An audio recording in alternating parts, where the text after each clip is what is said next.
you get the impression Jesus was kind of annoyed when they woke him up in the boat. People are often annoyed if you wake them up. He said, why are you, and he said the winds and wave calmed down. I think he went back to sleep after that. I don't know for sure, but that's probably what I would do. So this is a fascinating scene which reveals the power of Jesus Christ, that he has dominion over nature, the wind, and the waves. It's known as the storm on the sea. And I've been to that sea 5 times. I've been to the Holy Land 5 times. Drew has been there. Other people who are here have been there. And we've gone out on the boat. And we've seen the landscape that Jesus saw 2,000 years ago. It's a big lake, but it's not an ocean. But because it's like 400 or 500 feet below sea level, the weather can change immediately, and it can get really violent out there. One year we were on this big boat. You could seat 100 people. And it was so choppy, they turned back, as it was really kind of unpleasant for the people on the boat. So it can get really nasty out there. So the apostles were frightened. Water was coming to the boat. They did the right thing. They went directly to Jesus. Jesus, help us. And Jesus helped them because he has that power. What a great example of prayer. If you have a need, come to Jesus. Where is Jesus? He's in the Holy Eucharist. If you have a concern, you have a fear, you have a problem, bring it to Jesus. Where is Jesus? He's in the Holy Eucharist. Bring it to him.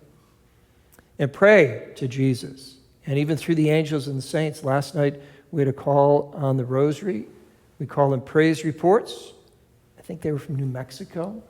He'd called in a couple weeks ago for his son, who was 18 years old, who had pancreatic cancer.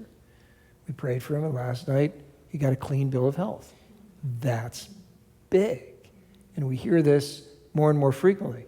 Drew's nodding his head because he knows when we started to do the chaplet live years ago, we got all these amazing praise reports. All I can attribute to is the more people praying at the same time, the more powerful the prayers.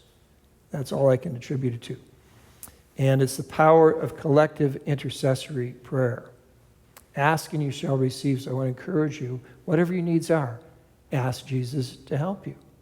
Now, this scene of the storm on the sea became a masterpiece by a great artist. Maybe you've heard the story, Rembrandt. He painted this scene. And it was in a museum in Boston called the Gardner Museum. Maybe you know the story. It was stolen 34 years ago. It was an inside job. They've made movies of it. They've done 60 minutes of it. They've written books about it.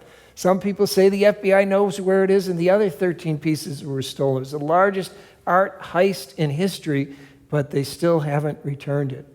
But if you Google it, you can see a picture of Rembrandt's storm on the sea and Jesus in the boat.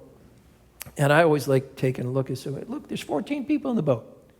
Why are there 14 people in the boat? There's 12 apostles, and there's Jesus, that's 13. Who's the 14th guy? It's Rembrandt.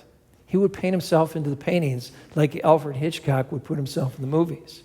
Now, if you look at it more closely, you say, well, there's this group in the back near Jesus, and those who are looking at Jesus have kind of light on their face, and even though there's this big storm around them, they're kind of calm. They're just focused on Jesus. And then there's about 4 guys in the front of the boat, and the boat is up in the high seas, and there's a lot of light there. And you see the main mast, which is big and strong, and they're rallying to that mast to hold on. And then there's this cross beam, which is what you would see on a sailboat, but it's clearly the cross of Christ. So if you're close to the cross of Christ, you will have light and you'll have calm. Now, there are 2 people in the boat who are not looking at Jesus, and they're really upset. One's getting sick over the side of the boat, and the other's Rembrandt with his hand on his head. Very interesting, because the only people who are not close to the cross or not looking at Jesus are overcome by fear. And what is the first words Jesus says as he comes walking on the water? Do not be afraid. What does the Archangel Gabriel say to Our Lady as he appears to her? Do not be afraid. What were the first words of John Paul II when he was elected as Pope? Do not be afraid. And the way we won't be afraid is if we keep our eyes on Jesus on the cross, on the crucifix, Jesus in the Holy Eucharist, and we won't have that fear. And when we get that freedom from fear, we experience joy, and that joy is contagious. I think so much of our national conversation today, whether it be on one side or the other, is driven by a common theme, and that's fear. Everybody's afraid of something. They're afraid of someone else, or afraid of not enough, or afraid of the future, or afraid of the past.